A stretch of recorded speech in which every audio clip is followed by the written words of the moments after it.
우리가 항상 문법적 해서 문맥을 따라서 문자를 잘 읽어가면서 그 내용을 살피는 문법적 해석, 역사적 해석, 그리고 마지막 최종적으로 교리적 해석을 부단히 훈련해야 된다라고 말씀을 드렸습니다.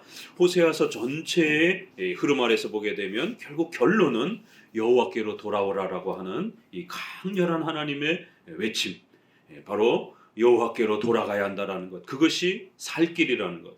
그럼 어떻게 돌아가야 되는가? 그것은 여호와를 알자, 힘써 여호와를 알자, 하나님을 아는 것, 하나님을 아는 것이다라고 말합니다. 그럼 그 하나님을 아는 것은 무엇이냐?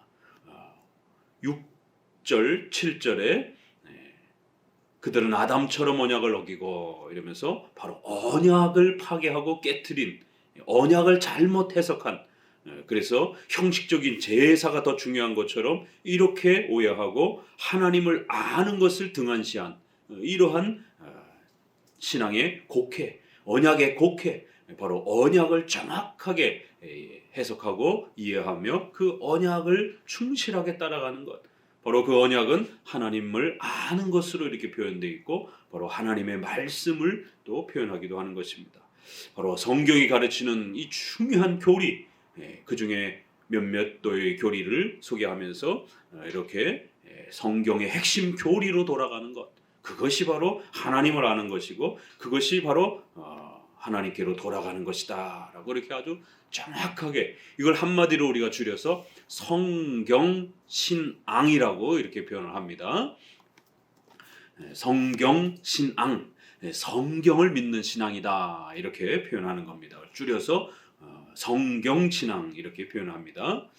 자, 5장에 걸쳐서 이제 우리가 죄악에 대한 내용들을 책망하는 내용을 들었고요. 그 다음에는 6장에 걸쳐서 이제 가장 중요한 호세아서에서 이 고멜, 창녀라고 하는 이런 참으로 충격적인 이 여성과 결혼을 하라라고 할 정도로 음란한 여성을 결혼하라라고 하는 이러한 엄청난 하나님의 명령 앞에 호세아 선자가 참으로 이 당혹스러움들을 감당하면서 이제 하나님의 계시를 우리에게 전달하는 것입니다.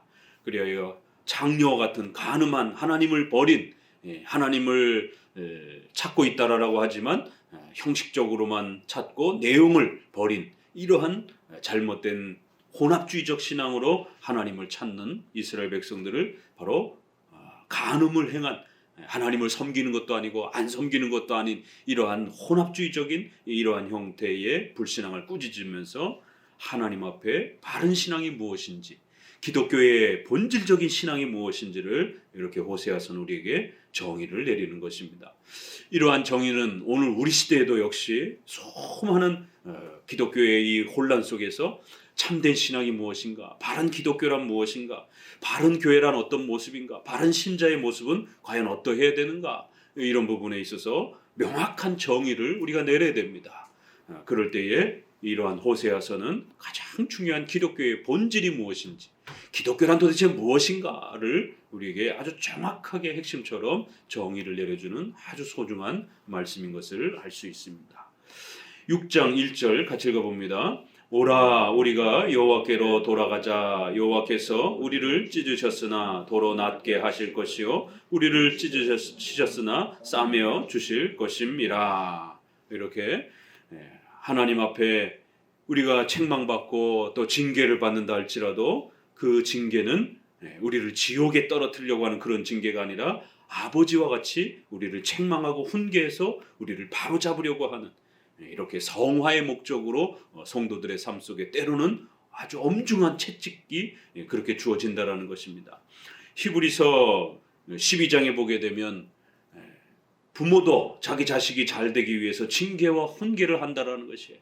하물며 우리의 영의 아버지신 하나님께서 우리가 죄에 물들지 않도록 우리를 그렇게 엄히 책망하고 꾸짖을 때에 우리가 어떻게 하나님을 원망할 수 있겠느냐. 바로 그러한 채찍과 또 훈계는 우리가 더욱 바르게 되기 위한 그런 아주 중요한 하나님의 성화의 또 이러한 수단이다라고 말합니다. 징계가 없는 자식들은 오히려 사생하다라고 이렇게, 버려진 자식들은 아예 징계도 하지 않는다 이렇게 아주 엄히 꾸짖으면서 하나님이 주시는 징계들을 잘 견뎌내야 된다라고 이렇게 권고합니다. 이러한 책망과 엄중한 하나님의 징계들은 결국 우리를 찢으셨으나 도로 낫게 하실 것이다. 우리를 치셨으나 다시 싸매어 주실 것이다 라고 하는 회개를 촉구하는 하나님의 은혜의 손길이지, 이것은 우리를 멸망케 하는 하나님의 손길이 아니다라는 것이. 그렇기 때문에 반드시 하나님께로 돌아가야만이 살 길이 열린다라는 것. 결국 불신앙이 문제라는 것. 그런데 그 신앙의 모습들은 하나님을 완전히 버린 건 아니었지만 온갖 혼합주의적 신앙으로 그렇게 섞어서 하나님을 섬기는 모습도 역시 하나님은 싫어하신다라고 하는, 그렇기 때문에 하나님을 아예 부정하거나 혼합주의적인 형태로 하나님을 또 반만 인정하는 거나 매한가지라는 것입니다. 그래서 올바른 신앙으로 돌아가야 된다는 거예요. 여호와께로 돌아가자라는 이 말에는 하나님께로 돌아가야 된다. 그러나 많은 사람들이 우리가 지금 하나님께 있는데 뭘 또 하나님께로 돌아가자라고 말하느냐라고 이렇게 항변할 수 있는 것입니다. 지금 북이스라엘도 우리가 앞부분에서 여로보암의 그러한 북이스라엘의 출발을 보지 않았습니까? 그리고 여로보암 2세 때 와서 가장 번영된 나라를 형성하고 있습니다. 그리고는 가장 많은 예배, 가장 많은 그러한 종교 지도자들이, 또 가장 많은 예배 처소들이 있던 시대가 바로 이 시대입니다. 그 여로보암의 죄를 다시 한번 기억해 봅시다. 여로보암의 죄는 금송아지를 만든 것, 예배를 하나님의 율법, 말씀을 듣는 청각의 중심의 예배를 눈으로 보고 구경하고 화려해지는 이러한 예배의 즐거움에 빠지게 만드는 이방 아시리아든가 이방 나라들이 온통, 불교도 어마어마하게 휘황찬란하게 불상을 만들고, 힌두교도 어마어마하게 그런 사원들을 만들고, 로마 가톨릭도 화려하게 그렇게 성당을 꾸미고, 또 이슬람도 어마어마한 그러한 그 자기들의 그러한 예배의 처소들을 화려하게 시각적으로 꾸미지 않습니까? 이렇게 이방 종교의 모든 모습들은 화려한 게 특징이라는 거예요. 그렇지만 우리 기독교는 오직 성경을 믿고 그 성경을 배우고 성경을 통해서 하나님을 배웠고 하나님과 교제하고 동행하는 이런 기독교라는 겁니다. 이런 종교라는 것이에요. 그렇기 때문에 시각이 아니라 청각을 중심으로 해서 신앙을 만들어가는 그런 기독교라는 겁니다. 그런데 금송아지를 만든 것이 시각적으로 예배를 바꾼 겁니다. 두 번째, 단과 베델에다가 예배 처소를 규정 원리를 깨트려 버린 겁니다. 예루살렘에서만 예배드리라고 규정해놨던 예배의 명령을 어기고 결국 단과 베델에 자기들이 편리한 방식으로 편리한 장소에다가 예배 제사 처소를 만들어 결국 규정 원리를, 하나님이 제정한 예배 원리를 깨트렸다는 것. 세 번째, 규정 원리와 관련해서 7월 15일인 초막절을 8월 15일로 변경을 시켜서 날짜를, 절기를 변경시켰다는 것. 이렇게 예배를 자기들 마음대로 변경시켰다는 것. 마지막 네 번째는 일반 성도를 제사장으로 돈만 갖다 주면 그렇게 아무나 제사장으로 세워가지고 무자격자를 그렇게 종교 지도자로, 목사로 세우고 제사장으로 세워가지고 결국 교회가 질적으로 수준이 떨어지도록, 타락하도록 그렇게 만든 겁니다. 형식적으로는 화려해졌습니다. 예배가. 예배의 처소도 많아졌습니다. 예배도 제사장이 많아지니까 어때요? 예배도 제사도 많이 드리게 되는 겁니다. 한국 교회가 전 세계에서 예배 제일 많이 드리고 있습니다. 한국 교회 목사들이 전 세계에서 설교 제일 많이 합니다. 그런데 한국 교회 목사들이 전 세계에서 질적으로 제일 많이 떨어집니다. 전 세계적으로 신학교에서 목회자들을 그렇게 많이 배출하지 않습니다. 왜요? 졸업하기가 어렵기 때문에. 히브리어, 헬라어 시험 봐서 원어로 성경을 읽는 시험을 통과해야 됩니다. 설교를 엄중하게 설교 검사를 해야 됩니다. 논문 검사를 해야 됩니다. 웬만해서 목회자가 못 되는 겁니다. 그렇게 자격이 엄격하기 때문에 목회자가 많지 않습니다. 그러나 한국은 돈만 갖다 주면 그냥 목회자가 1년 안에도 6개월 안에도 목회자가 양상이 됩니다. 무자격자들이, 자격이 없는 자들이 그렇게 남발이 되고 있습니다. 전 세계에서 목회자들이 가장 많습니다. 그런데 가장 질적으로 떨어집니다. 영어로도 성경을 읽지 못하는 목회자들이 수두룩하고, 성도들의, 청년들의 평균 학력이 고등학교, 대학교인데 목회자는 정작 영어로도 성경을 읽지도 못하고 그저 한글 번역 성경 겨우 읽고 소개를 하는 정도로, 히브리어, 헬라어를 읽지 못하는 목회자들은 뭐 말할 것도 없고요. 수많은 역사적인 고전들과 이런 책들을 읽지 못한 그런 목회자들도 수두룩하고요.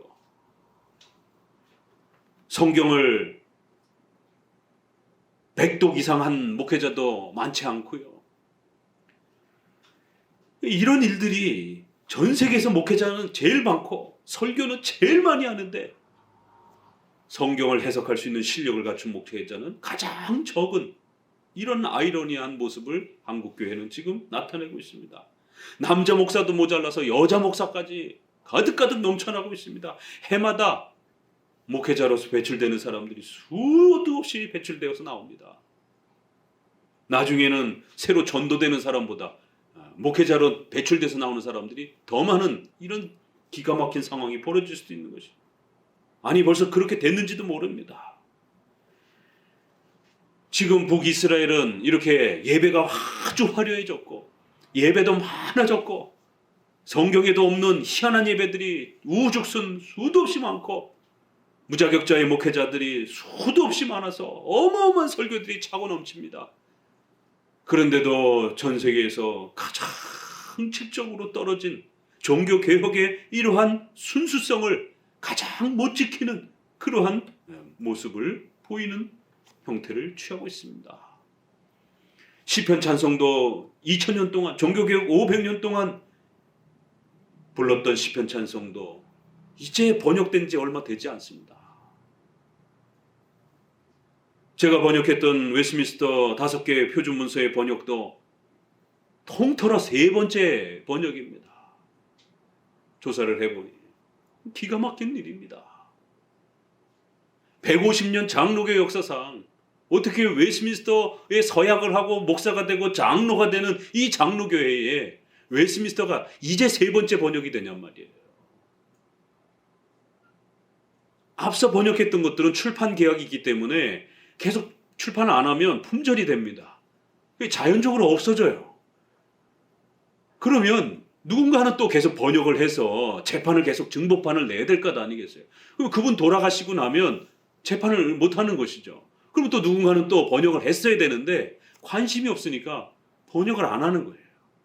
찾는 사람이 없으니까 번역을 안 하는 거예요. 번역을 해도 책이 안 팔리니까. 그럼 도대체 뭐에다 대고 선서를 합니까? 장로교 목사들이, 장로들이, 안수집사가 웨스트민스터를 구경도 못 해보고 그저 시키니까 그냥 선서하는 것이에요. 한국교회 장로가 차고 넘치는데 장로 정치가 다 망가졌습니다. 전부 다 감독 정치, 그렇지 않으면 회중 정치. 한국교회의 장로 정치가 제대로 작동이 되고 있나 살펴봐야 됩니다. 물론 형식상으로는 장로 교단이 남아 있습니다. 그러나 큰 교회가 압력을 행사하며 돈을 가지고 그렇게 쥐락펴락하고 모든 의사결정들을 그 대형 교회들이 중심에서 다 결정을 내려버리고 로마 교황처럼 큰 교회가 다 결정하는 거예요. 이건 감독 정치죠. 장로교회를 살펴볼 수가 없습니다.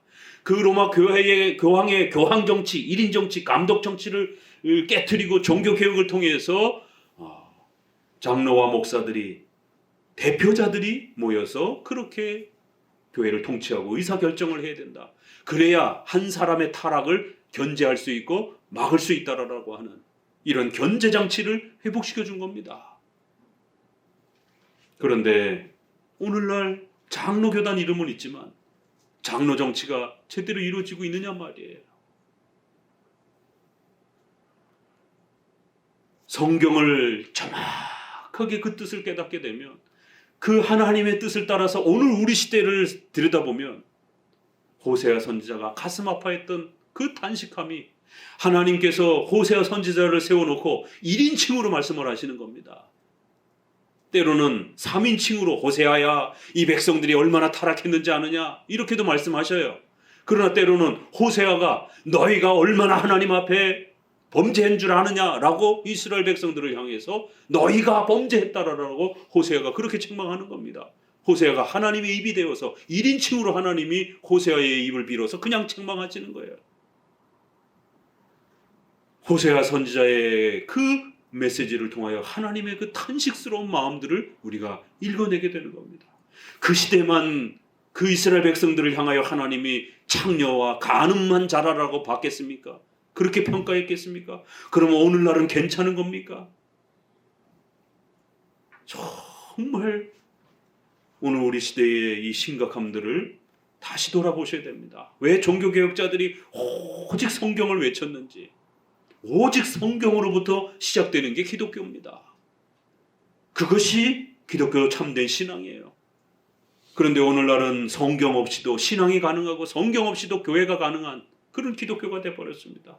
성도들이 성경을 읽지 않는데도 그런데도 신앙이 유지가 되는 그런 기독교가 되어버렸습니다. 목회자가 성경을 강해 설교할 줄 모르는데 교회가 유지가 되는 그런 기독교가 되어버렸습니다. 이건 기독교가 아닙니다. 오직 성경으로부터 출발해야 됩니다. 교회는 오직 성경을 가르치고 교육하는 것이 교회인 것입니다. 교회는 다른 일을 하면 안 되는 겁니다. 정치적인 일이나 사회복지적인 일이라든가 이러한 다른 그런 일에 중심을 둬서는 안 되는 것이, 교회는 예배드리고 하나님의 말씀을 가르치고 교리를 가르쳐서 성도들이 하나님을 아는 지식에서 풍성해지도록 그걸 위해서 하나님이 교회를 세운 겁니다. 오늘 여호와께로 돌아가자. 어떻게 돌아가야 되는가? 하나님을 열심히 힘써 알아야 되는 거예요. 그런 방식으로 돌아가라는 겁니다. 그러면 하나님을 힘써 아는 게 무엇인가? 하나님을 아는 지식, 바로 하나님의 말씀에서 가르치는 그 중심된 그런 교리들, 바로 그러한 교리들을 내가 깨닫고 배우고 소유하는 것, 그것이 하나님을 아는 지식이고 그것이 힘써 하나님을 아는 것이에요. 그러면 여호와께로 돌아가게 된다는 겁니다. 수많은 교파들이 저마다 하나님을 이야기합니다. 그러나 그들이 말하는 하나님이 다 달라요. 그러면 도대체 어떤 하나님이 진짜 하나님입니까? 왜 우리는 성당에 안 나갑니까? 로마 카톨릭이 말하는, 교황과 사제들이 말하는 하나님은 좀 이상해요. 그렇기 때문에 우리가 성당에 갈 수가 없는 겁니다. 성공회가 있습니다. 그럼 왜 우리는 성공회 안 나갑니까? 성공회도 이상한 것이에요. 한국에 루터파 교회도 있습니다. 루터파 신학교도 있습니다. 루터는 훌륭하지만 루터의 제자들은 다시 다 카톨릭으로 다 돌아가 버렸어요. 루터파와 로마 카톨릭이 1999년인가요? 제일 먼저 이신칭이 일치선언을 냈습니다. 로마 카톨릭은 한 글자도 안 바꿨는데, 개신교가 루터가 고백했던 오직 믿음으로만 구원받는다라고 하는 오직 믿음이라는 것을 수정을 해서 그냥 믿음으로 구원받는다라고 이렇게 수정하고 카톨릭하고 일치를 해버렸습니다. 카톨릭도 믿음으로 구원받는다까지는 얘기해요. 그러나 그 믿음이 선행으로, 성인들의 공로로, 교황의 도움으로, 마리아의 도움으로 만들어지고 유지된다, 이렇게 말하니까 문제가 되는 거예요. 결국 루터파는 자기들의 선조가 목숨 걸고 회복했던 오직 믿음으로 구원받는다 해서 오직자를 빼고 믿음으로 구원받는다라고 정도로 그렇게 카톨릭과 일치선언을 냈습니다. 그 다음에는 감리교, 그 다음엔 성결교, 그 다음엔 장로교, 순서대로 일치선언문을 냈습니다. 장로교 중에는 기장이나 통합측이라든가 이런 진보 장로교도들이 지난 2014년에 한국에 교황이 왔을 때 진보 장로교파에서 그렇게 로마 카톨릭과 또 연합 신앙 고백을 발표를 하면서 너희들이라고 우리라고 이제 다르지 않다라. 그럴 때 보수 장로교들만이 로마 가톨릭 교황 방문을 향해서 교황은 적그리스도라라고, 우리 웨스트민스터 신앙 고백에 교황은 적그리스도라라고, 그 문장이 우리의 신앙 고백에 여전히 박혀 있다라는 것이죠. 우리가 선서하고 우리가 목사가 되고 장로가 되고 집사가 됐던 그 웨스트민스터 신앙 고백 25장 6절에 교황은 적그리스도요. 어떻게 교황을 환영할 수가 있겠습니까? 보수교단들은 교황 방문을 강력히 반대하고 교황은 적그리스도라고 그렇게 또 비판했던 겁니다. 영적 싸움입니다. 교파들이 하나님에 대해서 말은 하지만 각자가 말하는 하나님이 다 달라요. 이렇게 어떤 교파에 속해서 신앙생활을 할 것인가는 이렇게 중요하다는 겁니다. 6절을 읽어봅니다. 왜 이런 문제들이 발생이 되는가? 6절을 읽어보니까 같이 읽습니다. 나는 인애를 원하고 제사를 번제보다 하나님을 아는 것을 원하노라. 그들은 아담처럼 언약을 어기고 거기서 나를 반역하였다. 하나님을 반역했다라고 말합니다. 굉장히 무서운 말이죠. 지금 불신자들을 향해서 이렇게 책망하는 게 아니라 지금 예배가 가득가득 찬 북이스라엘, 제사가 가득가득한 북이스라엘, 목사들이 설교들이 가득가득한 북이스라엘을 하나님께 반역했다라고 책망을 하는 거예요. 왜요? 나는 인애를 원하고 제사를 원치 않는데 이 백성들이 제사에만 집중한다라는 거예요. 제사장의 역할이 무엇인지를 이해를 못한다라는 거예요. 제사를 숫자로 승부를 걸고 있어요. 숫자를 많이 제사를 드리면 하나님이 복 주시는 줄 알고, 그래서 제사를 그 누구보다도 많이 드리는 거예요. 그러니까 제사 많이 드리려고 제사장 성도들을, 평신도들을 제사장으로 앉히는 거예요. 설교 많이 하면, 예배 많이 드리면 복 받는 줄 알고 목사를 남발하는 겁니다.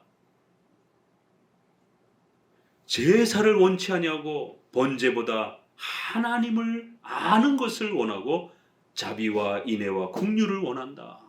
이게 도대체 뭔 말입니까? 그러니까 북이스라엘 백성들은 제사도 많이 드리고 제사장도 많고 목사도 많고 이렇게 어마어마한 예배도 많고 신앙적 행위는 많았지만 정작 제대로 된 신앙이 없다라는 거예요. 제대로 된 예배가 없다라는 거예요. 제대로 된 설교가 없다라는 거예요. 제대로 된 기독교의 모습이 찾아볼 수가 없다라는 겁니다. 그러면 하나님을 반역하는 거나 마찬가지다라는 거예요. 그러면 왜 이렇게 수많은 제사장들이 있었음에도 불구하고 제사의 본질을 이렇게 망각하고 오해하고 곡했냔 말이에요.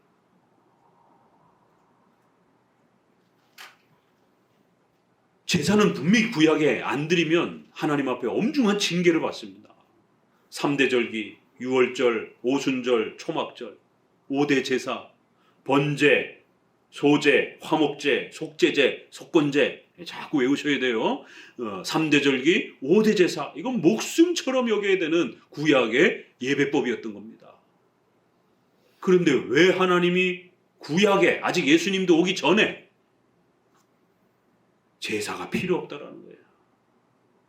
제사를 지키라라고 명령하셨던, 모세를 통해서 명령하셨던 하나님이 왜 제사가 필요 없다라고까지 이렇게까지 말할 정도가 됐냔 말이에요. 하나님께서 오늘 대한민국의 교회를 향하여 너희 예배 필요 없다 라고 말씀을 하실 정도라면 교회는 끝까지 간 겁니다. 갈 때까지 간 거예요. 하나님이 백성들에게 목숨처럼 여기라라고 그렇게 제사 명령을 주시고 그 제사를 지켜주셨는데, 그렇게 제사를 주신 하나님이 백성들을 향하여 제사 필요 없다라는 거예요. 제사 드리지 말라라는 거예요. 예배 필요 없다라는 거예요. 그딴 식으로 예배 드리려면 예배 드리지 말라라는 거예요. 그런 식으로 제사 드리려면 제사 필요 없다라는 겁니다. 성경은 전혀 가르치질 않아요. 하나님을 아는 지식은 전혀 가르치질 않습니다. 교리는 전혀 가르치지 않아요. 그래놓고는 설교는 많이 합니다. 뭔 정치 얘기, 뭐 배꼽 잡는 얘기, 세상 돌아가는 얘기, 수많은 얘기들의 설교는 하는데 정작 성경 얘기는 안 해요. 여러분 극동방송이나 기독교 방송 틀어놓고 한 10편만 검사해 보세요. 목회자들이 과연 성경을 설명하는가? 성경 몇 마디 하고 자기 간증 얘기하고 자기 살아온 얘기하고 자기가 생각하는 사회 정치 얘기하고 자기가 좋아하는 그런 어떤 문화에 대한 이야기들을 하고 성경 설명 안 합니다. 삼천포로 빠져서 온갖 세상 이야기나 떠들다가 그리고 잘 될 거다라고 그러면서 기복지 형태로 끝나는 것이. 이건 설교가 아니에요. 설교는 성경을 설명해야 됩니다.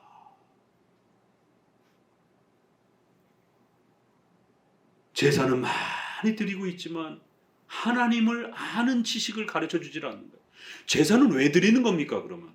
제사는 하나님을 아는 지식을 배우기 위해서 제사를 드리고 있었던 것이에요. 이 제사의 본질이 무엇인가? 제사는 우리의 죄를 반드시 이러한 희생을 통해서 장차 오실 메시아의 그 구원자의 희생을 통해서 우리의 죄가 대신 갚아진다라는 것. 이 신칭의, 우리가 공로로 그렇게 하나님 앞에 의를 받은 게 아니라 구원자가 오셔서 반드시 우리 대신 죄값을 받으시고 희생 제물이 되셔서 죽을 것이다라는 것. 이 신칭의 믿음으로 구원받는 것. 장차 오실 그 메시아는 반드시 참된 인간으로 인성을 가지시고 우리 대신 인간을 위해서 죽으실 것이다라는 것. 신성과 인성을 가지신 분이 오실 것이다라는 것. 이성 일인격. 이런 교리를, 하나님을 아는 지식을 배워야만 되는 겁니다. 왜요? 바로 그 제사는 그런 걸 가르치는 거기 때문에. 그런데 교리는 하나도 안 가르치고 그 제사를 통해서 뜻하는 그 교리는 하나도 안 가르치고 그저 제사만 많이 드리는 거예요. 그래서 제사장의 역할은 반드시 제사를 드리고 율법을 가르치는 이 두 가지가 핵심이었던 겁니다. 제사만 많이 드리고 율법을 안 가르치게 되면 핵심을 잃어버리게 되는 거예요. 그래서 아담처럼 언약을 어기고 라는 말이 나오는 겁니다.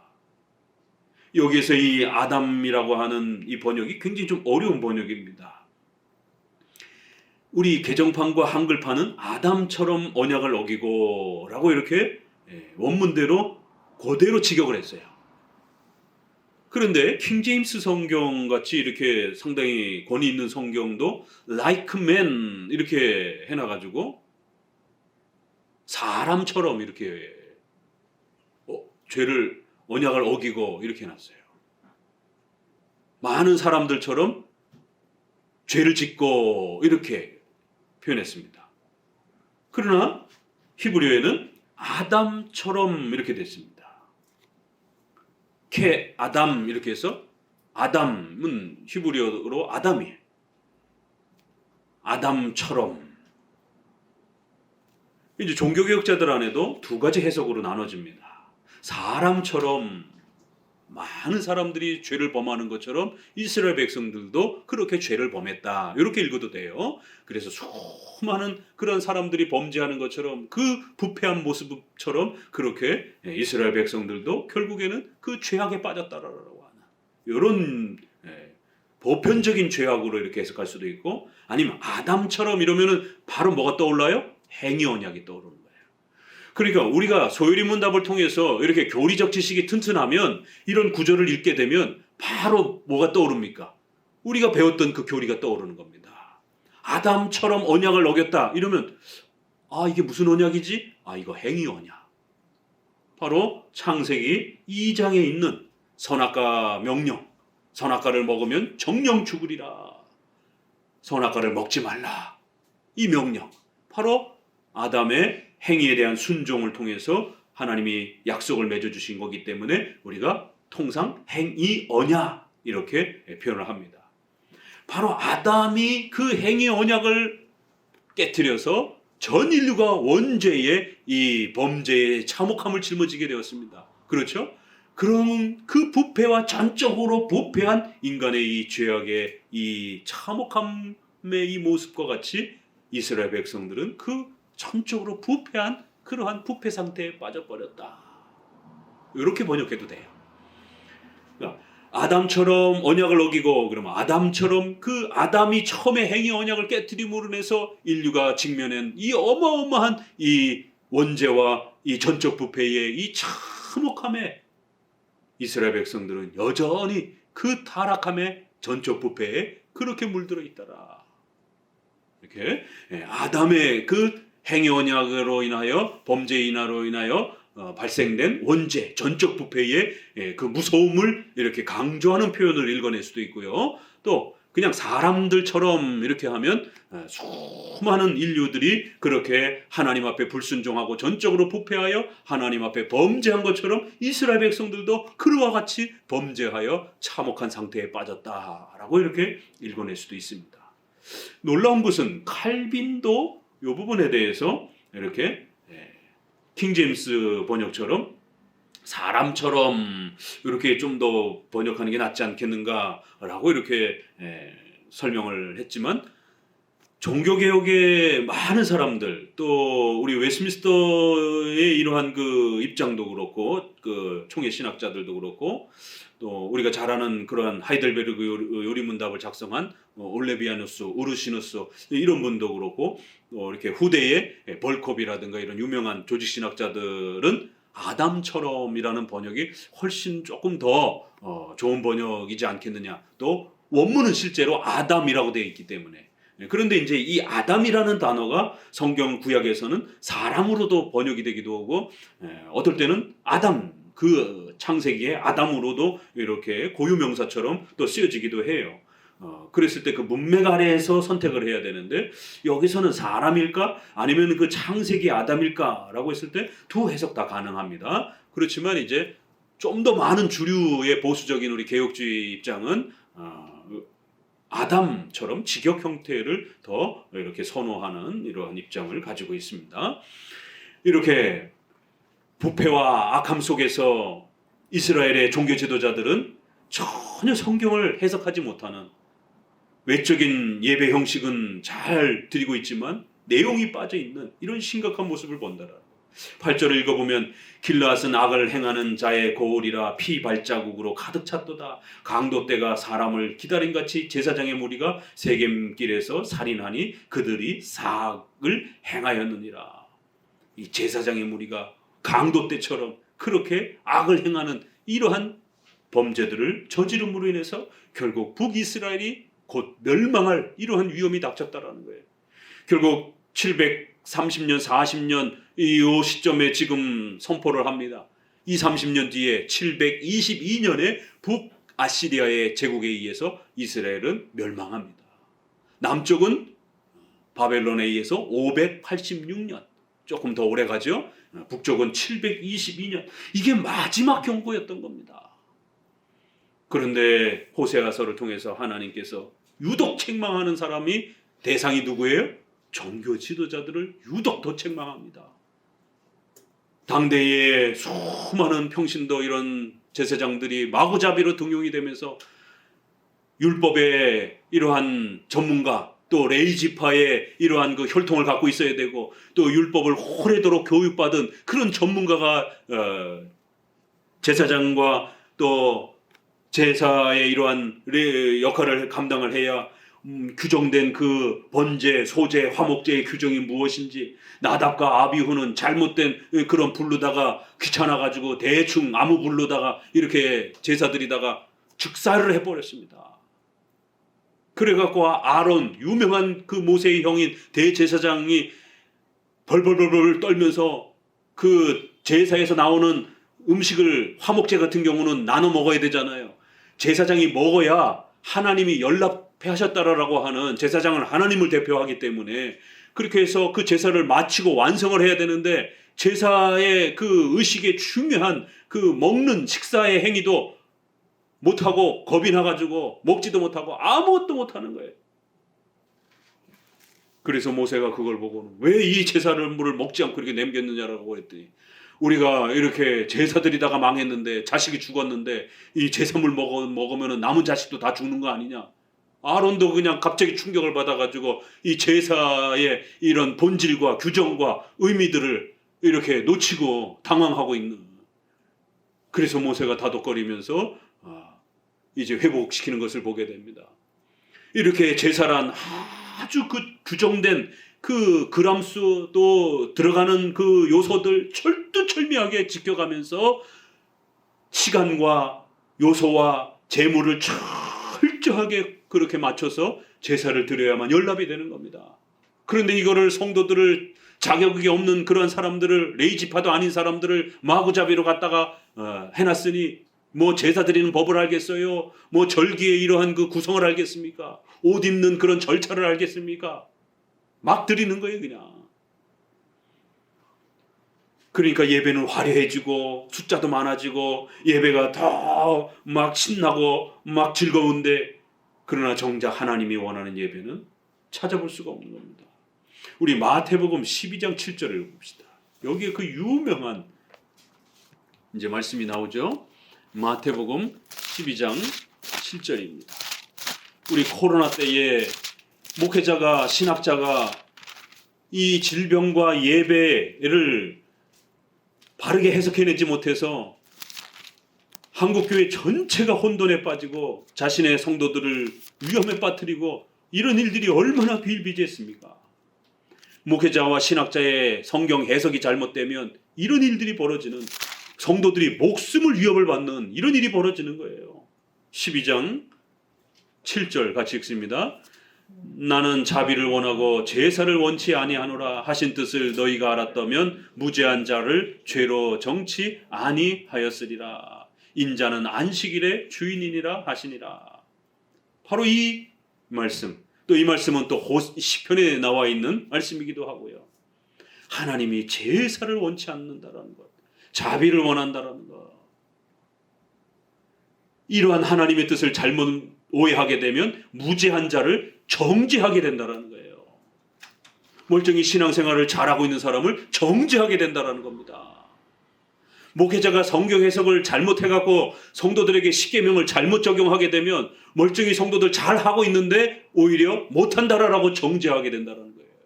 너 벌 받을 거라고 정죄하게 된다는 거예요. 그러면 성도들은 얼마나 양심의 가책을 느끼겠습니까? 죄책감을 느끼겠습니까? 오히려 회개해야 될 사람들한테는 또 회개를 책망하지도 않고 이런 일이 벌어지는 것이에요.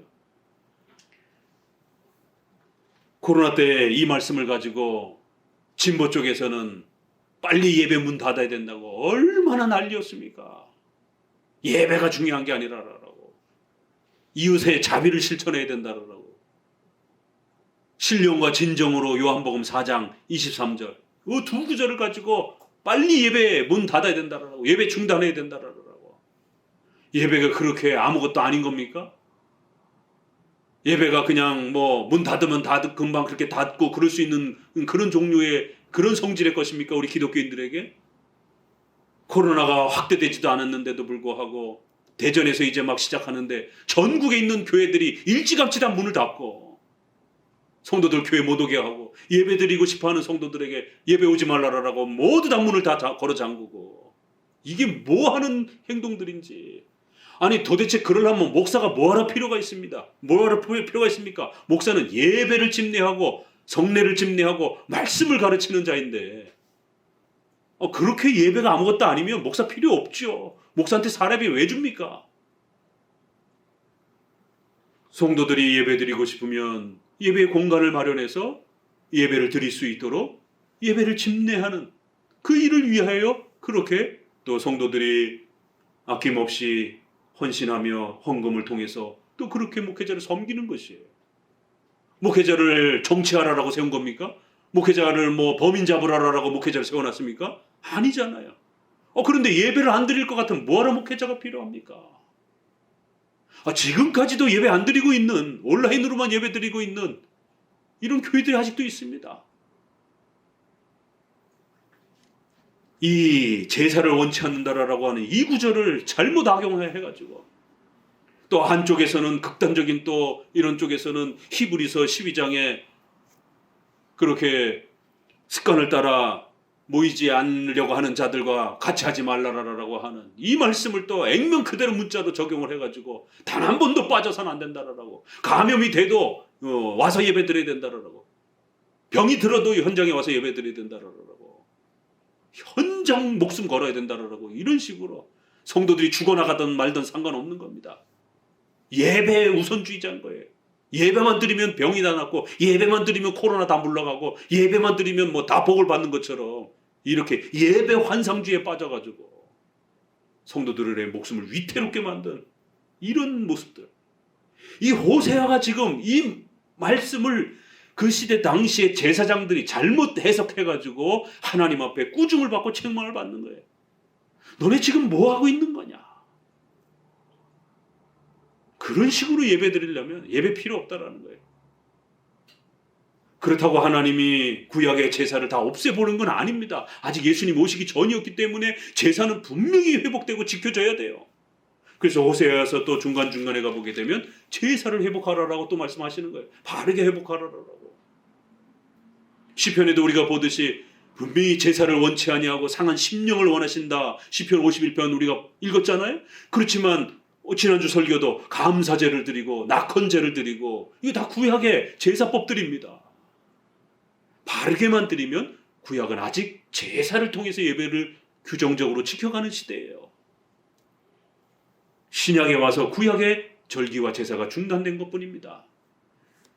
결국 좌우로 치우쳐서 예배가 뭔지, 또 성도들을 전염병 중에 어떻게 보호해야 되는지 전혀 신학적으로 해석해내지를 못하는 거예요. 갈팡질팡하는 거예요, 목회자들이. 어느 목회자는 죽어도 현장에서 죽으라고 그러고, 어느 목회자는 예배 드리고 싶은데도 예배를 전부 다 교회 문을 닫아서 예배도 못 드리게 하고, 성도들이 하나님을 향한 그 갈망함을 해소할 데가 없는데도 불구하고 그걸 다 무시해버리는, 도대체 목회자는 뭘 하고 있는 것인지. 나는 인애를 원하고 제사를 원치 않는다. 어떻게 목회자들이 제사를 이런 식으로 해석할 수가 있느냐.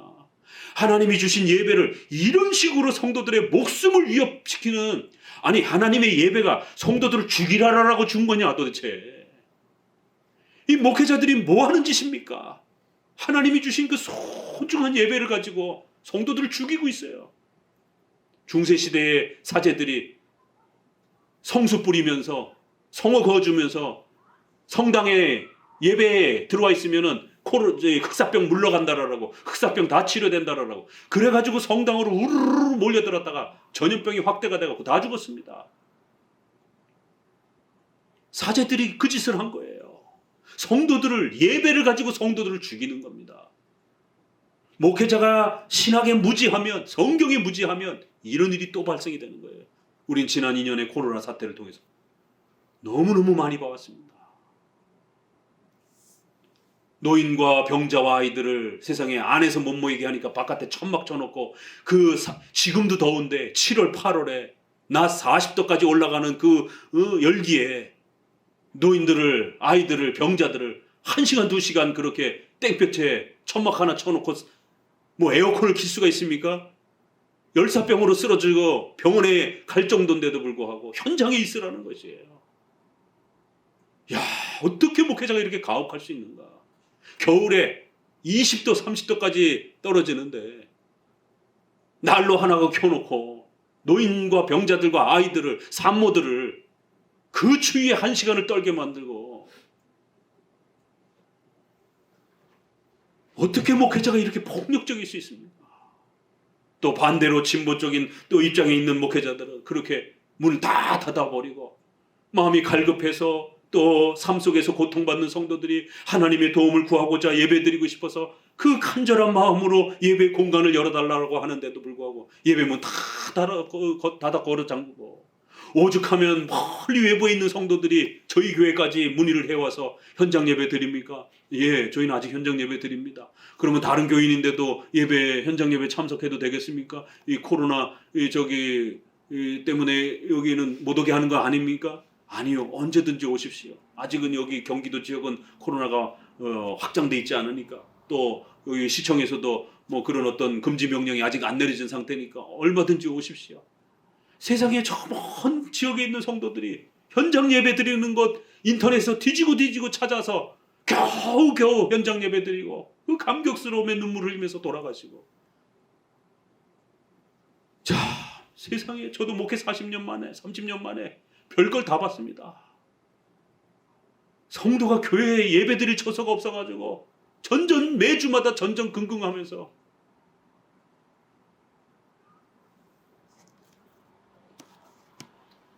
제사를 원하지 않고 번제보다 하나님을 아는 것을 원한다. 이 제사장의 무리가 강도 때 같다. 코로나 시국에 신학에 무지해서 성경에 무지해서 특정 구절 한 구절만 뽑아 와가지고는 그렇게 앞뒤 안 가리고 무조건 모여야 된다라고 또 앞뒤 안 가리고 오지 말라라고 이런 무지한 목회자와 신학자들 때문에 성도들의 육체적으로 죽어나가나 영적으로 죽어나가나 이래저래 죽어나가는 고통을 겪는 제사장들이 강도 때 같다라는 거예요. 야, 어떻게 하나님께서 제사장들을 향하여 종교 지도자들을 향하여 강도무리 같다라는 거예요. 성도들을 파괴하고 하나님께 반역을 행하는 강도 때 같다라는 거예요. 이게 남의 얘기입니까?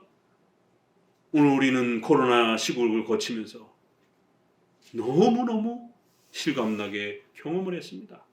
사악을 행하였다. 내가 이스라엘 집에 가증한 일을 보았으니 거기서 에브라임은 음행하고 이스라엘은 더럽혀졌느니라. 또한 유다여 내가 내 백성의 사로잡힘을 돌이킬 때에 내게도 추수할 일을 정하였다.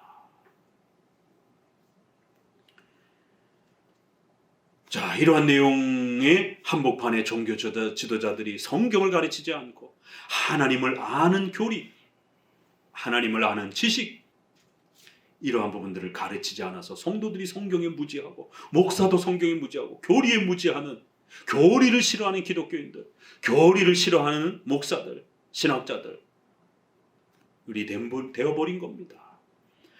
호세아서는 이렇게 하나님께로 돌아와야 된다. 그래야만 산다. 근데 문제는 하나님께로 돌아가는 방법을 몰라요. 어떻게 해야 하나님께로 돌아가는 거죠? 신비주의자들은 땅바닥을 쓸고 전기가 온 것처럼 막 부들부들 떨면서 무당들처럼 이상한 막 소리를 중얼중얼 하면서 무당들도 방언합니다. 이방 종교 사람들도 방언하고요. 그러면서 기독교 방언은 무슨 특별한 방언인 것처럼 신의 어떤 음성의 전달인 것처럼 그렇게 알 수 없는 소리를 떠들면서 그런 신비 체험을 하면 하나님을 만난 것처럼. 그럼 그게 하나님께로 돌아간 겁니까? 그건 하나님께 더 악행을 행하는 것이, 이방의 미신을 끌어다가 오히려 기독교랑 더 짬뽕을 하는 겁니다. 종교개혁을 통해서 화려한 모든 가톨릭의 것들을 뜯어내고 전부 없애고 강대상만 마련해줬는데 또다시 교회의 강대상이 온갖 화려한 악기와 온갖 화려한 장식으로 그득그득합니다. 그러면 그렇게 하면 여호와께로 돌아간 겁니까? 성전을 수천억을 들여서 짓고 로마 가톨릭처럼 수백 년 동안 금은 보화를 발라가면서 그렇게 커다란 건물을, 화려한 건물을 마련해 놓으면 하나님께로 돌아온 겁니까? 어떻게 해야 하나님께로 돌아가냔 말이에요. 여기에 문제가 있는 거예요. 하나님께로 돌아와라 라고 간곡히 호소합니다. 그러면서 이러한 죄악 속에서 하나님께 돌아가는 방법은 우리가 여호와를 알자, 힘써 여호와를 알자. 그의 나타나심은 새벽빛같이 어김없는 비와 같이 땅을 적시는 늦은 비와 같이 우리에게 임하시느니라. 여기에 이제 놀라운 비밀이 담겨 있습니다. 하나님을 아는 지식으로 돌아와야 된다는 거예요. 다른 방법이 아니라 하나님을 아는 지식, 하나님을 아는 교리, 바로 하나님을 알 수 있는 바로 성경으로 돌아와야 된다는 거예요. 그리고 그 성경으로 돌아온다는 것도 배경 지식을 잔뜩 외우는 게 아니라 바로 성경의 핵심, 교리를 정확하게 익히고 배우는 거예요. 그것을 아는데 어느 정도로 알아야 되느냐? 힘써 아셔야 된다. 제가 이제 신방을 지금 계속 진행하고 있습니다.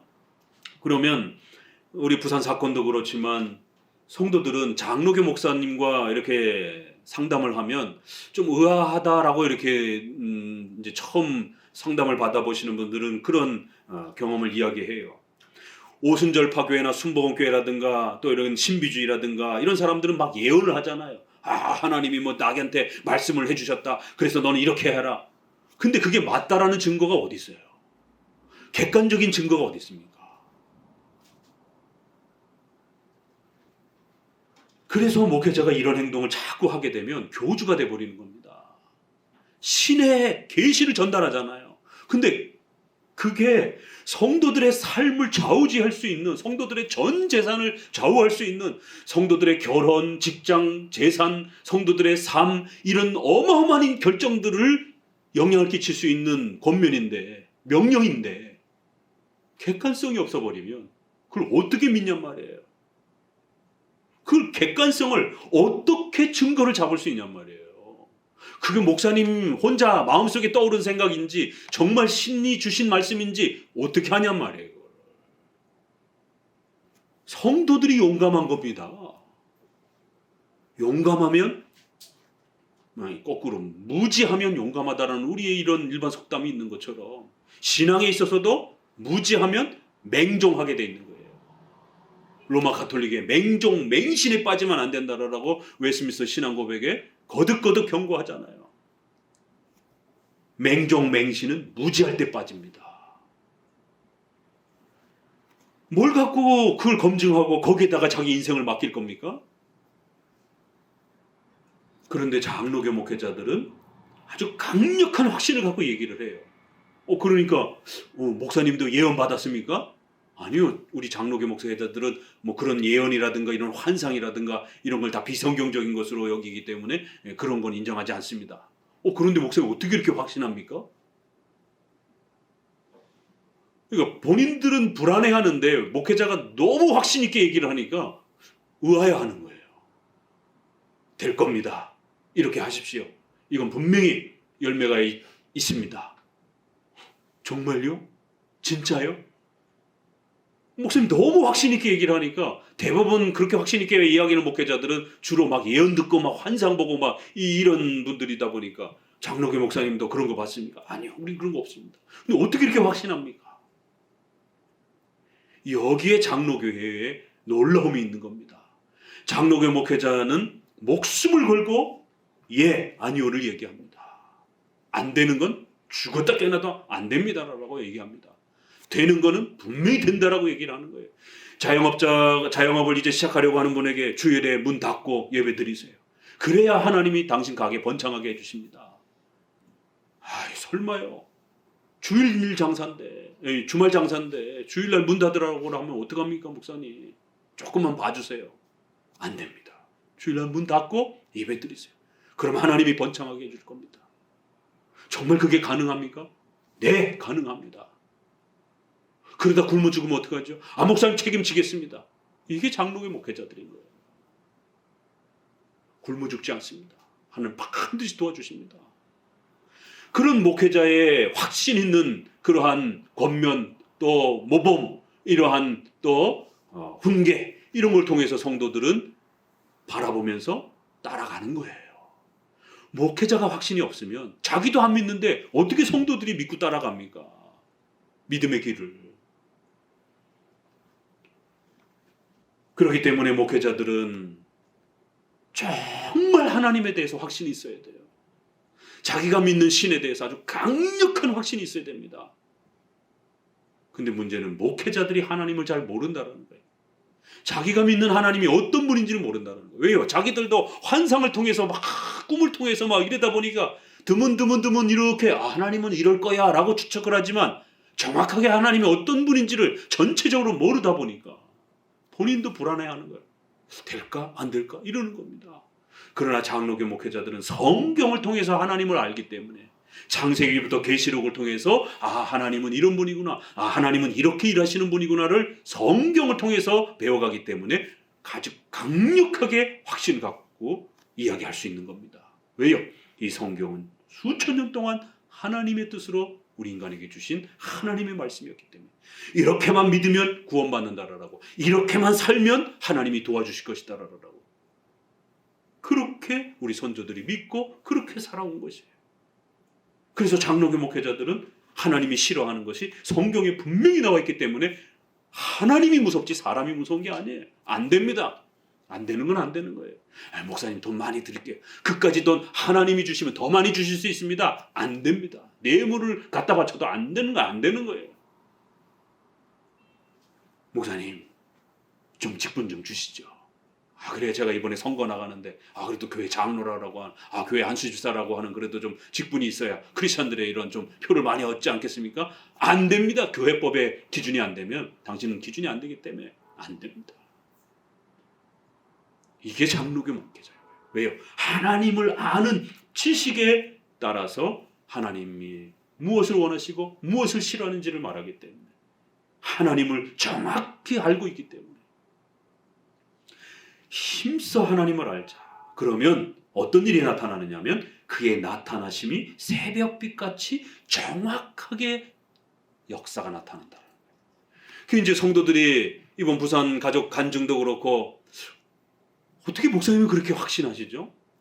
성경을 통해서 하나님을 힘써 알았기 때문인 거예요. 하나님을 힘써 알면 어떤 일이 벌어지느냐면 하나님의 섭리의 통치가 수학 공식처럼 진행이 됩니다. 왜요? 성경은 변함이 없으니까. 하나님이 이렇게 통치하겠다라고 하나님이 약속을 해놓으셨거든요. 하나님은 절대로 불변하시는 분입니다. 하나님이 한 번 약속한 건 그대로 지켜가시는 거예요. 하나님이 벌 하겠다면 벌 내리시는 겁니다. 하나님이 도와주겠다 이렇게 하면 도와주겠다 그러면 도와주시는 것이에요. 그래서 수학 공식처럼 섭리가 진행되는 겁니다. 그리고 그 섭리의 기준은 뭐죠? 십계명인 거예요. 그러니까 십계명을 열심히 힘써 목회자가 알았기 때문에 그 기준을 알고 있는 거예요. 그리고는 이제 성도를 상담을 통해서 성도가 지금 처한 상황이 어떤지, 하나님이 성도에게 주신 그 처한 상황이 어떤지를 충분히 들어보는 겁니다. 그런 상황에 처했군요. 그럼 그거 다 하나님이 섭리 가운데 머리털 하나까지 세신 하나님, 결코 우연히 존재하지 않는 그 하나님이 그 성도의 삶에 그런 형편들을 허락하신 겁니다. 그러면 이 형편 속에서 십계명을 따라서 성도가 어떤 행동을 해야 될 것인가 해석이 되는 거예요. 그러면 십계명에서부터 저만치 멀어져 있으면 빨리 고치라고 얘기해 주는 거예요. 십계명에 잘 머물고 있으면 조금만 더 버티라고 얘기를 해주는 거예요. 그러면 이 고난이 곧 끝날 거다라고. 그리고 고난이 거의 이제 다 끝나신 분에게는 곧 하나님의 어마어마한 이제 또 신앙에 대한 복, 의식주에 대한 복, 하나님이 도와주시는 그 은혜가 곧 임하여질 겁니다. 정말요? 저는 아무것도 아직 없는데? 아니요. 당신의 고난과 견딤이 거의 이제 막바지에 이르렀습니다. 그게 이렇게 읽혀진단 말이에요. 목회자의 역할은 그런 걸 해주는 겁니다. 그래서 잘못 길을 걸어가고 있는 성도들에게는 고치도록, 잘 가고 있는 성도들에게는 격려를, 그러면서 목회자 스스로 또 본을 보이면서 저를 따라오십시오 라고 하면서 그렇게 가는 거죠. 이게 목회예요. 이게 또 하나님께서 다스리는 방식. 그래서 하나님의 나타나심은 신비주의자들처럼, 그렇게 은사주의자들처럼 100명 갔는데 한 명만 은사를 받고 99명은 은사를 못 받아요. 그럼 99명은 다 낙심해가지고 하나님께 원망을 합니다. 신앙이 곤두박질 칩니다. 왜요? 하나님의 나타나심이 일정치가 않으니까. 그런데 우리 장로교는 하나님을 성경을 통해서, 교리를 통해서 열심히 힘써 알기 때문에 정확히 알고 있는 거예요. 그럼 하나님이 어떻게 섭리해 가시는지, 어떤 기준을, 십계명을 기준을 따라서 일해 가시는, 이게 정확한 겁니다. 그러면 다음이 예상이 되는 거예요. 예측이 되는 거예요. 그래서 준비도 할 수 있는 겁니다. 그래서 목회자는 그걸 정확하게 진단해 주는 겁니다. 그 다음에 어떤 일이 벌어질지, 어떤 징계가 주어질지, 어떤 복이 주어질지 정확하게 예측해 주는 거예요. 목사님이 무슨 환상을 봐가지고 예측해 주는 게 아니라 하나님의 그 일하심과 나타나심이 새벽빛이 아침마다 정확하게 뜨잖아요. 그렇죠? 그런 것처럼 새벽빛같이 정확하게 공식적 질서를 따라서 그렇게 매번 떠오르는 것처럼 일정한 순서와 규칙을 따라서 그렇게 일어나는 거예요. 여호와를 힘써 알면, 하나님을 아는 지식을 정확하게 갖추면 하나님이 어떻게 일하시는지가 훤히 읽혀지는 겁니다. 그래서 하나님이 싫어하는 것을 목숨을 잃는 것보다 더 두려워하는 거예요. 왜요? 하나님 싫어하는 걸 했다가는 큰일 난다는 걸 알기 때문에. 하나님의 말씀 십계명을 어기느니 차라리 죽는 게 나은 거예요. 죽으면 순교라도 되고 내 자녀들이 복을 받기라도 하죠. 그렇지만 잠깐 부귀영화를 누리려고 하나님의 원치 않는 그 십계명의 그 죄되는 행동을 만약에 선택했다가 나도 벌을 받고 내 자녀들도 벌을 받고, 끔찍한 겁니다. 그거는 하나님이 어떻게 일하실지를 정확하게 아는 신관을 가진 사람은 하나님 앞에서 의연하게 살아가는 거예요. 그런데 하나님을 힘써 알지 않고 하나님을 아는 지식이 약하게 되면 불안한 거죠. 항상 자신에게 주어지는 일들마다 고통스러운 거죠. 그래서 이러한 법칙은 저만 터득하는 게 아니에요. 저는 조금 앞서가는 거고, 장로님도, 안수집사님도, 또 우리 성도들도 동일하게 하나님을 힘써 알면 같은 혜택이 주어지는 겁니다. 그런데 은사주의자들은 100명이 기도원에 올라갔는데 1명, 2명은 방언을 받았는데 나머지는 방언을 못 받아요. 그럼 왜 못 받는 거예요 도대체? 하나님의 나타나심이 일정치가 않는 겁니다. 우리 장로교는 하나님의 나타나심은 일정하게 나타나는 거예요. 그의 나타나심은 새벽빛같이 아주 정확하게, 일정하게 성경의 그 가르침을 따라서 역사하시기 때문에 그런 거예요. 내가 너에게 어떻게 하랴, 유다야, 내가 너에게 어떻게 하랴. 너희의 인애가 아침 구름이나 쉬 없어지는 이슬 같도다. 그러므로 내가 선지자들로 그들을 치고 내 입의 말로 그들을 죽였노니 내 심판은 빛처럼 나오느니라. 하면서 엄중히 책망할 것을 경고합니다. 자, 우리 히브리서 5장을 읽어봅시다. 히브리서 5장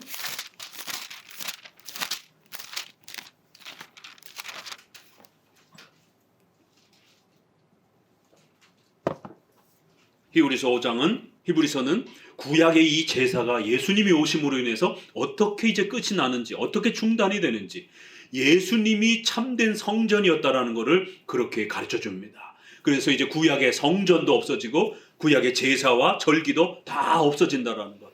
그리고 예수님이 이제 신약적 예배를 다시 세우신다라는 것. 그래서 예수님이 먼저 세례도 받으시고 예수님이 돌아가시기 마지막 밤에 그렇게 성찬도 다시 세워주시고, 그리고는 사도들의 가르침과 떡을 떼며 기도하며 기도에 전혀 힘쓰느니라, 이런 사도행전 2장 42절의 말씀이 예배의 질서로 그렇게 형성이 되는 겁니다. 그래요. 히브리서는 구약의 이런 많은 제사와 이런 부분들을 정확하게 깨달으라는 거예요. 이걸 오해하면 안 된다는 겁니다. 구약은 제사의 예배 형태로 되어 있기 때문에 까딱 잘못하면 우리가 구약을 읽으면서 구약을 흉내내려고 하는 그러한 안식교인들처럼 안식일날 예배 드려야 되는, 이렇게 토요일날 예배 드려야 된다고 안식일을 지키라고 되어 있지 어디 주일을 지키라고 되어 있느냐, 여전히 이런 교파들이 등장을 하는 겁니다. 성경을 잘못 읽어내고 잘못 해석해내게 되면 이렇게 코로나 시대에 예배에 이런 혼란도 벌어지는 것처럼 또 구약의 안식일을 지켜라, 제사 드려라 이러니까 제사 드려야지, 안식일날 예배해야지, 왜 자꾸 주일날 예배를 하고 왜 제사를 안 하고 자꾸 예배로 이렇게 하느냐. 구약을 그대로 재현하려고 하는, 그러면 안 된다라는 겁니다. 히브리서 8장 9장은 구약은 그림자요 모형이요 이제 장차 오실 예수 그리스도를 나타낸 것이다, 개혁할 때까지만 맡겨준 것이다. 벌써 그런 내용들이 히브리서에 아주 정확하게 성경 전체를 어떻게 읽어내야 되는지 그렇게 표현한 겁니다. 우리 9장을 먼저 읽고 5장을 읽어봅시다. 9장 10절 같이 읽어봅니다. 9장 10절. 이런 것은 먹고 마시는 것과 여러 가지 씻는 것과 함께 육체의 예법만 되어 개혁할 때까지 맡겨둔 것이니라. 이렇게 계속적으로 쓰일 게 아니라 임시적으로만 구약의 제사제도는 쓴 거라는 거예요. 5장으로 넘어갑니다. 5장 12절을 읽어봅니다. 같이 읽어봅시다. 때가 오래므로 너희가 마땅히 선생이 될 터인데 너희가 다시 하나님의 말씀의 초보가 무엇인지 누구에게 가르침을 받아야 할 것이니 젖이나 먹고 단단한 식물을 못 먹을 자가 되었도다. 대저 젖을 먹는 자마다 어린아이니 의의 말씀을 경험하지 못한 자여 단단한 식물은 장성한 자의 것이니 저희는 지각을 사용함으로 연단을 받아 선악을 분별하는 자들이니라. 하나님의 말씀의 초보, 기초, 핵심 그런 내용들이 있는데 이걸 제대로 정립을 못해가지고 어린아이처럼 계속 그런 수준에 있으면 되겠느냐라는 거예요. 이 그리스도의 근본 교리들을 잘 정립하고 더 장성한 분량으로 성경의 이 단단한 부분들, 어려운 부분들, 이런 풍성함들을 너희가 먹어야 되는데 왜 자꾸 어린아이들처럼 그렇게 성경을 읽느냐라는 거예요.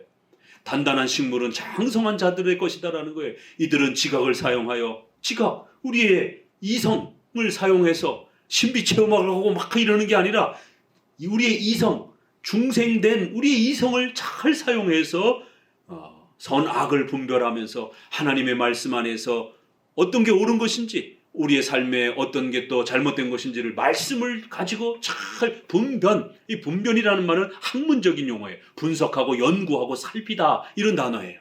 체험하고 느끼다 뭐 이런 게 아니에요. 쓰러진다 이런 게 아니라 말씀을 가지고 열심히 이성을 사용해서 그 옳고 그름을 열심히 분석하라는 거예요. 공부하라는 거예요. 그러면 단단한 식물, 성경의 풍성하고 깊고 어려운 부분까지도 우리가 먹을 수 있다는 겁니다. 6장을 읽어봅니다. 그러므로 우리가 그리스도의 도의 초보를 버리고 죽은 행실을 회개함과 하나님께 대한 신앙과 세례들과 안수와 죽은 자의 부활과 영원한 심판에 관한 교훈의 터를 다시 닦지 말고 완전한 대로 나아갈지니라. 그러니까 여기 보니까 벌써 그리스도의 도의 초보라는 말이 자꾸 나와요. 이러한 아주 중요한 기독교의 기초 교리들이 있다는 거예요. 핵심 교리들이 있다는 겁니다. 그래서 기독교는 반드시 이걸 알아야만이 기독교를 이해하는 겁니다. 기독교의 도의 초보, 이거를 이해하지 못하면 예수님이 누군지를 모르는 거예요. 신앙이 뭔지를 모르는 거예요. 교회가 뭔지를 모르는 겁니다. 기독교가 뭔지를 모르는 거예요. 이게 기독교인 겁니다. 이걸 알아야 기독교가 이해가 되어지고 기독교인이 되는 거예요. 이게 어디 있습니까? 사도신경에 담겨 있는 거예요. 여기 몇 가지 교리가 나옵니까? 7개 교리가 나오는 거예요. 앞부분에서 성경 이야기했죠. 그리고는 죽은 행실을 회개함, 인간론 나오죠. 하나님 하니까 신론 나오죠. 신앙 하니까 구원론 나오죠. 세례 이러니까 교회론 나오죠. 세례, 안수 다 이런 교회론에 해당이 되는 거잖아요. 죽은 자의 부활, 심판 이러니까 이것은 종말론이잖아요. 그리스도의 초보라고 하니까 기독론 또 나오잖아요. 이렇게 성경론부터 종말론에 대한 요 7가지 7대 교리가 바로 성경의 기초 핵심 교리라는 거예요. 그래서 오늘 다시 한번 6장 6절로 돌아가서 하나님을 아는 것을 원한다. 바로 그 하나님을 아는 것은 성경의 핵심 교리를 말하는 거예요. 하나님의 말씀을 아는 것을 말하는 겁니다. 하나님의 말씀 전체를 외우는 게 아니라 이렇게 히브리서 5장 6장에 있는 것처럼 그리스도의 도의 초보, 기독교의 기초 교리를 정확하게 내가 이해하고 깨닫고 배우고 그걸 사랑하면 그것이 바로 기독교를 이해한 겁니다. 그것이 바로 기독교인이 되는 것이에요. 예수님을 뭐 환상 속에 만나가지고 영접하고 이러는 게 아니라 성경에서 가르치는 그 예수님의 십자가의 희생과 그 부활의 의미를 성경을 통해서 배우고 그걸 믿는 겁니다. 그 교리를 아는 것이에요. 그것이 믿음인 것입니다. 그러면 영이신 하나님과 우리가 인격적 교제가 일어나는 거예요. 이게 기독교입니다. 이것을 본질을 알고 예배를 드려야 그게 진짜 예배가 되는 거예요. 오늘 기독교가 무엇인지, 신앙이 무엇인지, 기독교의 본질에 대한 이런 아주 중요한 정의가 왜 기독교는 오직 성경으로 이렇게 시작하는 기독교인지를 아주 호세아가 정확하게 이렇게 핵심을 내리고 있습니다. 성경을 사랑하시고 성경을 알되 힘써 하시기 바랍니다. 성경을 배우되 열심히 배우시기 바랍니다. 교리 공부할 때에 열심히 배우시길 바랍니다. 한 번 뛰었다고 소유리면 다 한 번 뛰었다고 해서 아니요. 1년에 한두 번씩 10년에 걸쳐서 20번 100번이라도 또 성경을 읽고 또 소요리 문답을 반복해서 공부하면서 죽을 때까지 공부하는 거예요. 그러면 성장하는 만큼 그 단단한 풍성함들이 여러분을 더욱 가득 채울 겁니다. 그러면 영의 양식으로 하나님의 그 풍성함들을 더 많이 맛보게 될 거예요. 단 성경을 안 배우게 되면 하나님에 대해서 무지하게 되면 호세아의 책망을 받게 되는 거예요. 성경에 게으르거나 무지한 자가 되어서는 절대로 안 됩니다. 특별히 자녀들이 있는 사람들은 성경을 부지런히 자녀들이 소리내서 읽고 교리를 공부하고 익힐 수 있도록 성경을 암송할 수 있도록 훈련시켜 가셔야 됩니다. 그러면 자녀들이 건강하게 기독교 신앙을 지켜갈 것입니다. 성경을 힘써하는 우리 성도들 되시기를 주의 말씀으로 권면을 드립니다.